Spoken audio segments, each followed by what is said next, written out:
Como era o mundo antes do dilúvio? Há muito, muito tempo, em um mundo misterioso e cheio de surpresas, existia uma época tão distante que até mesmo as crianças ficariam boquiabertas ao ouvir falar dela. Era a era pré-diluviana, um tempo antes do grande dilúvio, e a Bíblia nos conta histórias incríveis desse período cheio de vida, aventuras e mistérios. Imagina só, gigantes percorrendo a terra, pessoas que viveram por centenas de anos e criaturas que hoje só podemos sonhar em ver. Tudo começou com a família de Adão, o primeiro ser humano criado por Deus. Expulsos do jardim do Éden, Adão e Eva se estabeleceram e tiveram filhos e filhas. O primeiro filho deles, Caim, acabou se tornando o primeiro assassino do mundo antediluviano, ao cometer um terrível ato contra seu próprio irmão Abel. Mas a história não para por aí. Caim, marcado por Deus, construiu uma cidade na terra de Nod e a chamou de Enoque, em homenagem ao seu filho. Essa cidade foi a primeira mencionada na Bíblia, e contrariando algumas teorias, a Bíblia explica que os humanos foram criados por Deus como seres racionais e morais desde o início. A incrível saga continua com os descendentes de Caim, como Jabal, Jubal e Tubal-Caim, que foram responsáveis por grandes invenções e avanços na sociedade antediluviana.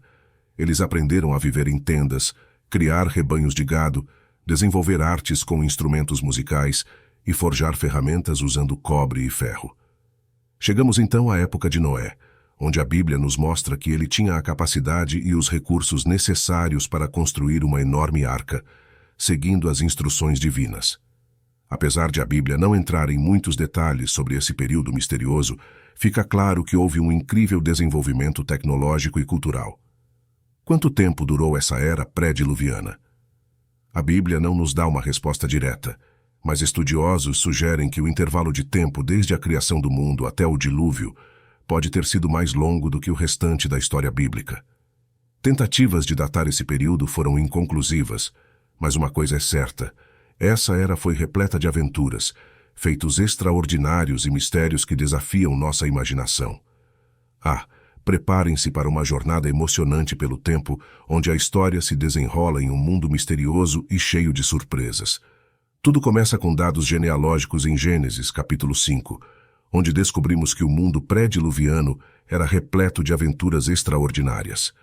Imagina só, crianças, nessa época incrível, as pessoas viviam por séculos e só existia um idioma.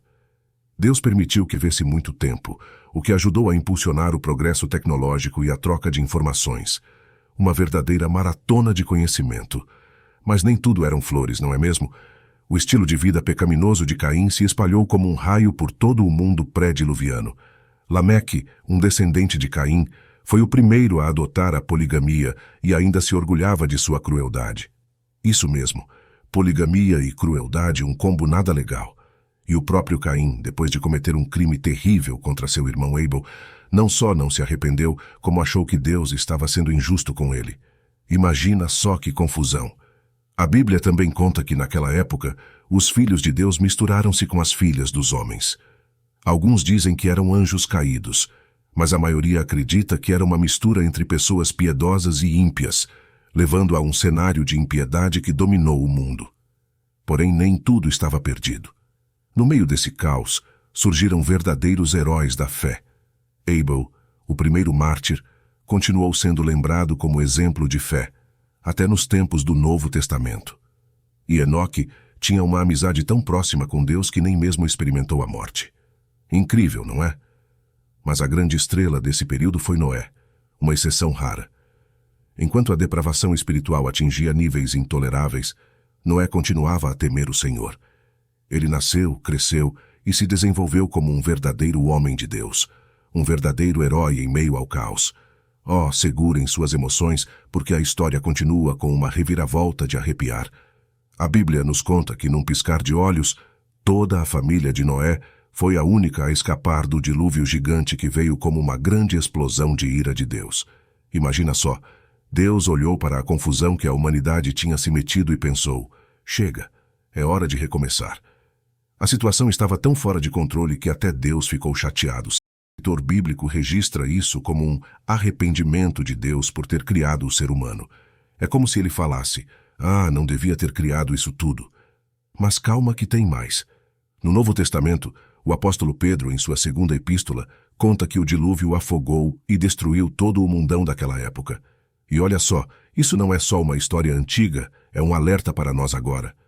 Jesus Cristo, o próprio Mestre, nos avisou que nos últimos dias, os seres humanos irão viver do jeito que quer, curtindo a vida, se divertindo, mas meio que esquecendo do chamado de Deus para arrepender-se. E não é que ele até comparou com o mundo pré-diluviano? As pessoas só vão cair na real quando o juízo de Deus vier sem avisar. É um alerta sério para todo mundo. A história do mundo pré-diluviano não é só para matar a curiosidade sobre o passado. É um lembrete forte de que viver como se Deus não existisse e ceder ao pecado vai dar ruim. Vamos todos correr para os braços de Deus, pedir perdão pelos nossos erros e viver de acordo com os padrões dele. O mundo pré-diluviano foi um período único, cheio de tecnologia e cultura, mas também de rebeldia e pecado. E a lição que fica é: a ira divina é real, e a única saída é se arrepender e buscar a graça de Deus. Então, meu povo, fiquem atentos, vivam na obediência a Deus e fiquem de olho, porque nunca se sabe quando Cristo vai voltar. A história do dilúvio não é só uma história antiga, é um chamado urgente para nós hoje. Se você foi tocado por esta história poderosa e deseja continuar explorando narrativas transformadoras, não se esqueça de dar um like neste vídeo e compartilhá-lo com seus amigos e familiares. Cada interação sua nos ajuda a alcançar mais pessoas e espalhar a mensagem de esperança e amor.